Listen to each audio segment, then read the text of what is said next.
It'll be a challenge, but you know we're deep, so we'll be up for the challenge. So it'll be fun. Is there any concern as difficult as that loss was this past week? I mean, everyone's still talking about it, how close you were. Is there any concern that you're not over it yet, and come Saturday maybe there's a little bit of a layover? Are you worried about that at all? No, because last year when we lost Florida State, we responded the next week, and which was a worse loss. So we can't do anything about what happened in the game. So we just got to keep on moving on and getting ready for UNC. And we can't let the Florida State game beat us twice, and we don't plan on doing that. Is it frustrating when you go back and look at the tape and then you sit down collectively as a team and you say, we beat ourselves? Absolutely.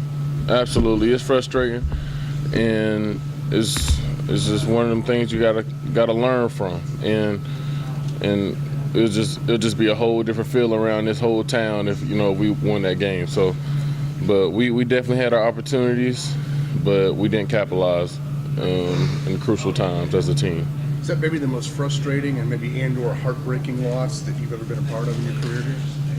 I would have to say so, man. I would have to say so since I've been here. That with the things at cost in that game and how it ended, that would probably be the most frustrating, heartbreaking loss that I've been a part of since I've been here. You guys have dominated them up front defensively and totally snuffed out their running game. But what happened on the two running plays in overtime? They just so easily ran the ball against you and scored the touchdown.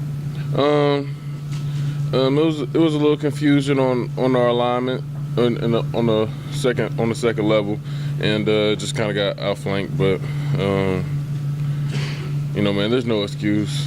It's just I don't know, man. It was just a tough deal.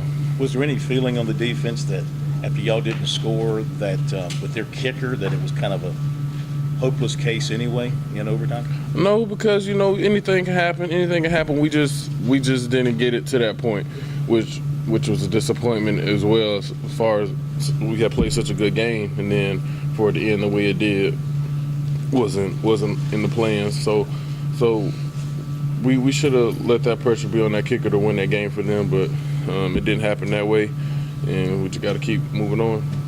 Grady, even though you guys did recover well the win in Maryland last year, I think I recall it being pretty difficult early on in that game, trying to hang over the type of field. Can you reflect on still it being kind of hard to turn the page and put all your focus on that? It's definitely going to be a challenge, to get this last game out of everybody's system.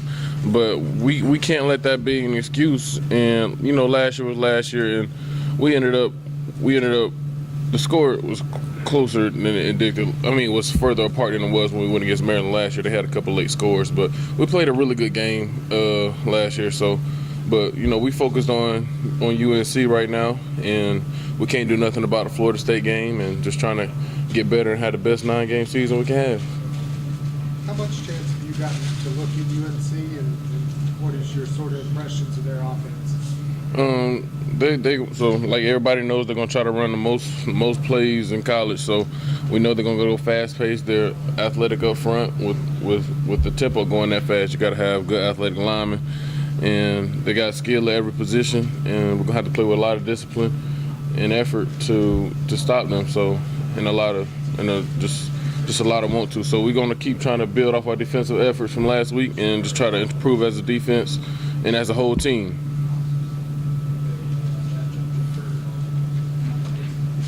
Appreciate it, Grady. Thank you. Thanks, Grady.